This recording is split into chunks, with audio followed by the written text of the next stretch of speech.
കൊടുങ്ങല്ലൂർ ബിജു വധക്കേസിൽ കുറ്റാരോപിതരായ 14 RSS BJP പ്രവർത്തകരെ കോടതി വെറുതെ വിട്ടു. തൃശൂർ ജില്ലാ കോടതിയാണ് കുറ്റക്കാരില്ലെന്ന് കണ്ടെത്തി വെറുതെ വിട്ടത്. AR Sreekumar, KP Unnikrishnan, LK Manoj ഉൾപ്പെടെയുള്ളവരാണ് കുറ്റവിമുക്തരായത്.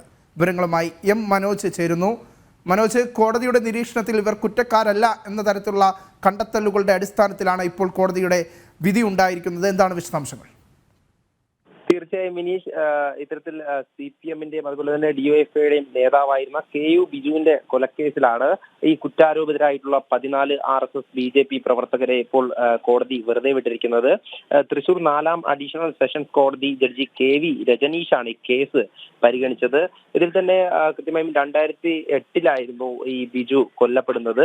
തുടർന്ന് BJP അതുപോലെ RSS നേതാക്കൾക്കെതിരെ ആരോപണം ഉന്നയിക്കുകയായിരുന്നു. തുടർന്നായിരുന്നു ഇത്തരത്തിൽ കേസെടുത്തതും മറ്റ് കേസ് പരിഗണിച്ചതുമൊക്കെ. അതിൽ തന്നെ പ്രോസിക്യൂഷന് കൃത്യമായുള്ള തെളിവുകൾ ഹാജരാക്കാൻ കഴിഞ്ഞിട്ടില്ല. ഇതിൽ ഇവർ കുറ്റക്കാരാണെന്ന് വരുത്തി തീർക്കാൻ പലരും ശ്രമിച്ചിട്ടുണ്ട്.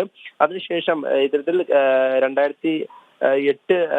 2008-ൽ ഈ മരണത്തിന് ശേഷം പിന്നീട് തൃശൂർ ജുവനൈൽ ജസ്റ്റിസ് കോടതിയിൽ ഉൾപ്പെടെ ഈ 2ാം പ്രതിയായിരുന്ന, അതായത് മൈനറായിരുന്ന, ഈ 18 വയസ്സിന് താഴെയായിരുന്ന ആളെ പോലും ഈ വിചാരണ ചെയ്തിരുന്നു. തുടർന്ന് അതിനുശേഷമാണ് ഇപ്പോൾ വർഷങ്ങൾക്ക് ശേഷം കൃത്യമായും ഇവർ കുറ്റക്കാരല്ല എന്നുള്ള ഒരു കണ്ടെത്തൽ വരുന്നത്. അത് കോടതി തന്നെ ശരിവെക്കുന്നതാണ്. പ്രോസിക്യൂഷന് കൃത്യമായും ഇവരാണ് കൊലപാതകം നടത്തിയത്. ഈ കൊലപാതകം നടന്ന സമയത്ത് തന്നെ വലിയ രീതിയിലുള്ള ആക്ഷേപങ്ങളായിരുന്നു CPM നേതാക്കൾ ഉന്നയിച്ചത്. ഈ കൊലയ്ക്ക് പിന്നിൽ, ബിജുവിന്റെ കൊലയ്ക്ക് പിന്നിൽ പ്രധാനമായും BJP RSS പ്രവർത്തകരാണെന്ന് സംബന്ധിച്ചുള്ള ആരോപണങ്ങൾ പല ഘട്ടങ്ങളിൽ ഉയർത്തി. ഇത് വലിയ രാഷ്ട്രീയ ആയുധമായി CPM ഉയർത്തിപ്പിടിച്ച ഒരു വിഷയവും കൂടിയല്ലേ?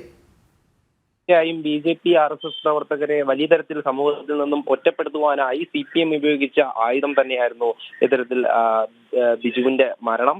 തുടർന്ന് ഈ കൃത്യമായിട്ടുള്ള അന്വേഷണം വന്നു നിന്നത്, അതായത് ഇപ്പോൾ തൃശൂർ സെഷൻസ് കോടതി കണ്ടെത്തിയിട്ടുള്ളത്, അതായത് 38 സാക്ഷികളെയും രേഖകളും ഹാജരാക്കിയതിനു ശേഷവും പ്രതിഭാഗത്തു നിന്നും 4 സാക്ഷികളെയും വിസ്തരിച്ച ശേഷവും ഈ കഴിഞ്ഞ വിചാരണ വൈകുന്നതിനെതിരെ ഹൈക്കോടതി ഇടപെടലിനെ തുടർന്നായിരുന്നു ഇത്തരത്തിൽ ഈ വിചാരണ പുനരാരംഭിച്ചത്. തൃശൂർ കൊടുങ്ങല്ലൂർ ബിജു വധക്കേസിൽ ആരോപിതരായ 14 BJP RSS പ്രവർത്തകർ കുറ്റക്കാരല്ലെന്ന് കോടതി കണ്ടെത്തിയിരിക്കുകയാണ്. ഇതുമായി ബന്ധപ്പെട്ടുള്ള വിശദാംശങ്ങളാണ് തൃശൂരിൽ നിന്ന് മനോജ് നൽകിയത്.